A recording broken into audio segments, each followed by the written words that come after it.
দ্রুত নির্বাচনের ব্যবস্থা করাই প্রথম সংস্কার, কিন্তু সংস্কারের নামে নির্বাচন দীর্ঘায়িত করার চেষ্টা করছে অন্তর্বর্তী সরকার।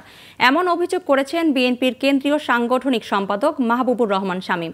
দুপুরে নোয়াখালীর হাতিয়ার এএম উচ্চ বিদ্যালয় মাঠে উপজেলা ও পৌরসভা বিএনপির আয়োজিত সমাবেশে প্রধান অতিথির বক্তব্যে তিনি এ অভিযোগ তোলেন। তিনি বলেন, তারেক রহমান শিক্ষার্থীদের পাশে ছিল বলেই ছাত্র জনতার আন্দোলন সফল হয়েছে। ক্ষমতায় থাকার জন্য অন্তর্বর্তী সরকার সংস্কারের নামে কালক্ষেপণ করছে বলে অভিযোগ করেন তিনি।